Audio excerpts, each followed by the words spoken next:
కుంభం వారికి కనుక చూసుకున్నట్లయితే ఈ యొక్క పంచగ్రహ చతుర్గ్రహ కూటములు ప్రధానంగా మీకు ఈ 11వ స్థానము 12వ స్థానము రాశి 2వ స్థానాల్లో జరుగుతూ ఉన్నాయి.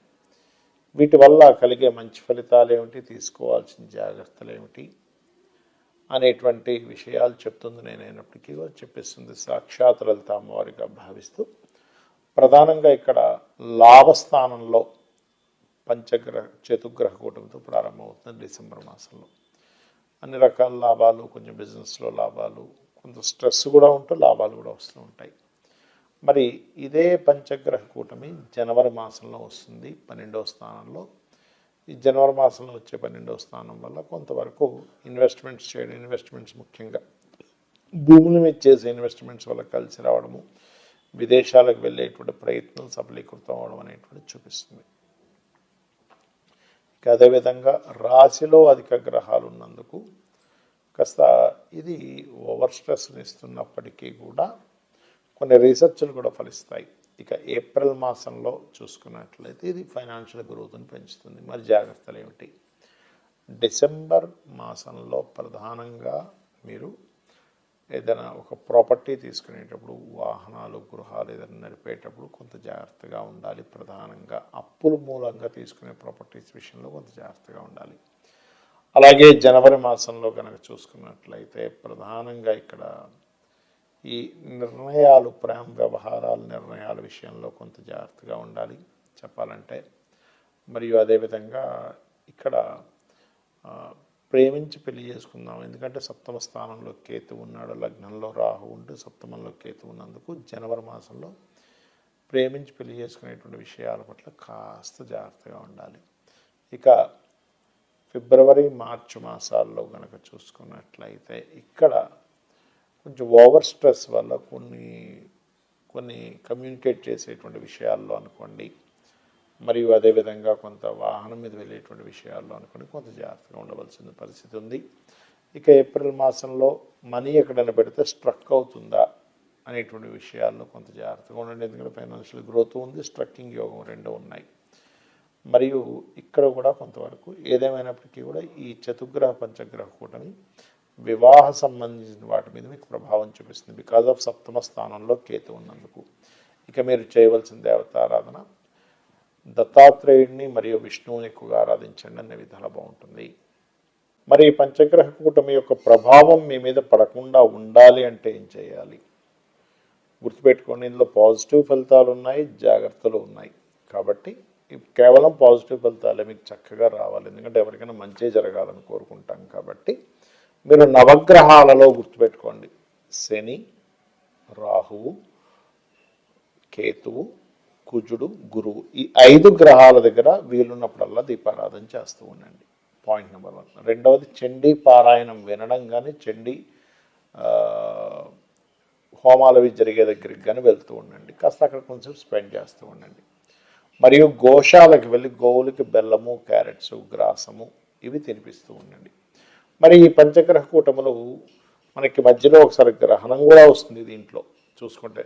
కాబట్టి గ్రహణ ప్రభావం కానివ్వండి, పంచగ్రహ కూటమి ప్రభావం కానివ్వండి, వేటి మీద దీని ఎఫెక్ట్ ఎక్కువగా పడుతుంది అంటే ఇందులో చాలా అంశాలు ఉన్నాయి.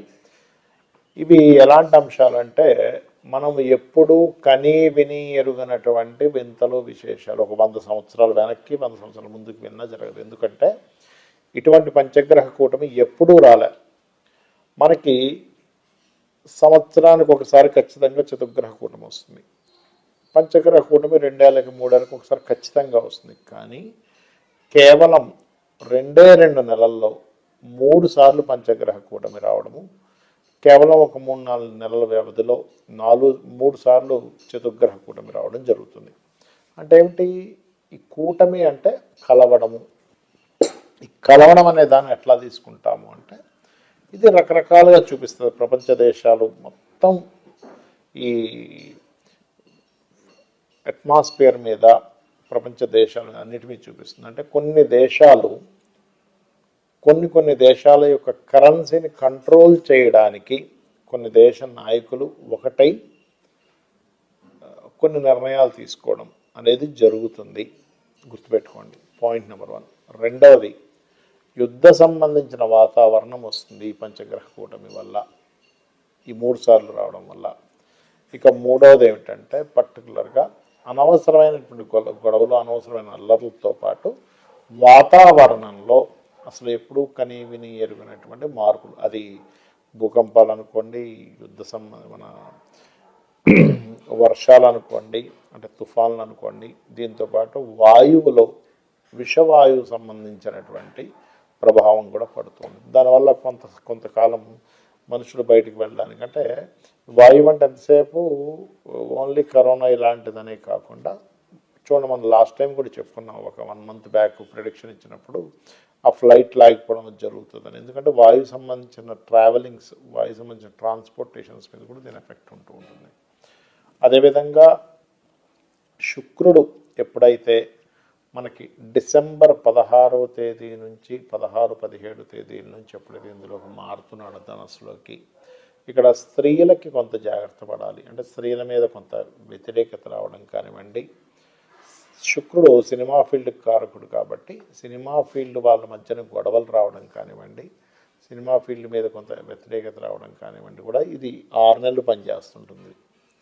అంటే ఎవరో ఏదో మాట్లాడడం వల్ల గొడవ రావడం, మరియు సినిమా ఫీల్డ్ వాళ్ళకు కొంత యాక్సిడెంటల్ జరగడం, సినిమా ఫీల్డ్ వాళ్ళు కొన్ని విషయాలను ఎదుర్కోవాల్సిన పరిస్థితి రావడం అనేటువంటిది కూడా చూపిస్తుంది. అదేవిధంగా స్త్రీల మీద అఘాయిత్యాలు జరగడం, ఎందుకంటే శుక్రుడు ఎప్పుడైతే ధనస్సు రాశిలోకి వస్తాడో ఈ డిసెంబర్ మాసంలో, అక్కడి నుంచి ఒక 6 నెలల పాటు స్లోగా ఆయన మకరంలోకి వెళ్ళడం, పంచగ్రహ కూటమిలో ఏర్పడడం, మళ్ళీ కుంభంలోకి వెళ్ళడం, మళ్ళీ మన ధనస్సులోకి మీనంలోకి వెళ్ళడం, ఆ రకంగా తన యొక్క ప్రయాణం ఒక 5-6 నెలల పాటు కాలసర్పయోగంలో ఉండడం జరుగుతూ ఉంటుంది. కాబట్టి అదేవిధంగా ఈ కరెన్సీ రిలేటెడ్, మనీ రిలేటెడ్ సంబంధించిన రూపం కూడా మారనుంది, గుర్తుపెట్టుకోండి. కరెన్సీ రూపం మారనుంది. అలాగే మరొక విషయం ఏంటంటే కొన్ని ఈ టెక్నికల్ రిలేటెడ్, టెక్నాలజీ రిలేటెడ్ విషయాల్లో కూడా కొన్ని అద్భుతాలు జరగనున్నాయి, కొన్ని నిధులు కూడా దొరకనున్నాయి. కాకపోతే మనకి చూడండి, ఇప్పుడు అంతరిక్షంలో కొన్ని అంతరిక్ష వాసులు ప్రయాణాలు జరుగుతుంటాయి అంటూ ఉంటారు. అటువంటి వారి నుంచి కొంత ఇన్ఫర్మేషన్ మనం సేకరించడము, వారి నుంచి కొన్ని సిగ్నల్స్ భూమి మీదకి రావడం, తద్వారా కొంతవరకు కొన్ని అంటే ఎప్పటి నుంచో ఎదురు చూస్తున్నటువంటి ఒక కమ్యూనికేషన్ కూడా జరగడం జరుగుతుంది. దీనివల్ల గుర్తుపెట్టుకోండి, మనకి ఈ మధ్య మనం చూస్తున్నాం ఎట్లస్ 3i ఏదో సౌరమండలం నుంచి పాసన అవుతుందని వింటున్నాం. దాని నుంచి కూడా కొంతవరకు మనం నేర్చుకోవడం జరుగుతుంది. బికాజ్ ఆఫ్ అంత పెద్ద వ్యోమగామి అంటారు, అంటే అంత పెద్ద ఒక అంతరిక్ష నౌక లాంటిది పాసన అవ్వడం ద ఫస్ట్ టైం మనం చూడడం. కాబట్టి అన్నీ ఎలా ఉంటాయంటే వింతల విశేషాలన్నీ కూడా ఒక 100 సంవత్సరాల తర్వాత కూడా ఇలాంటిది జరుగుతుందా అనే రకంగాను, 100 సంవత్సరాల ముందు కూడా ఇలాంటిది జరుగుతుందా అని. ఎందుకంటే ఇటువంటి కాంబినేషన్ 100 సంవత్సరాలకు ఒకసారి మాత్రమే వస్తుంది. ఎలాంటి కాంబినేషన్ ఎన్ని సంవత్సరాల తర్వాత వస్తాయి, అంత విశేషాలు, అంత వింతలు, అంత గందరగోళాలు జరుగుతుంటాయి. అందుకే చూడండి, అంత అల్లర్లు ఎక్కువగా జరుగుతూ ఉన్నాయి మనకి. ఎందుకంటే దీనికి కేవలం గ్రహాల యొక్క సంకేతం ఒకటే కాకుండా మనకి ఒక పెహల్గాం దాడి ముందు కూడా మన పూరి జగన్నాథుడి యొక్క ఆలయం మీద వచ్చి ఆ గ్రద్ద ఆ జెండాని ఎత్తుకుపోవడం అదంతా జరిగింది. ఈ మధ్య కూడా మీరు కనుక గమనించినట్లయితే కొన్ని కాకులు, గ్రద్దలు కూడా ఆ ఆలయం పైన ఉండేటువంటి గోపురం జెండా చుట్టూ తిరుగుతున్నాయి అనేటువంటిది మనం వింటూ ఉన్నాము. కాబట్టి నేను చెప్పేది ఒకటే, ఇక్కడ ముండేన్ ఆస్ట్రాలజీ అనేటువంటిది ఎందుకుంది అంటే సామాన్య మానవుడు తన ఇబ్బంది పడకుండా తన జీవితాన్ని గడపాలి. దానికి మనం ఏం చేయాలి, నిత్యము ఇంట్లో చండీ వింటూ ఉండండి, చండీ పారాయణాల దగ్గరికి వెళ్తూ ఉండండి, గోసేవలు చేస్తూ ఉండండి, నిత్యదేవత ఆరాధన చేస్తూ ఇంట్లో కొబ్బరికాయ కొట్టండి. ముఖ్యంగా ఎప్పుడైతే ఇంట్లో కొబ్బరికాయని మీరు కొడతారో ఖచ్చితంగా మీకు ఉండేటువంటి నెగిటివ్ ఎనర్జీ మీరు పడాల్సిన ఇబ్బంది పడకుండా ఉండగలుగుతారు. శ్రీమాత్రే నమః.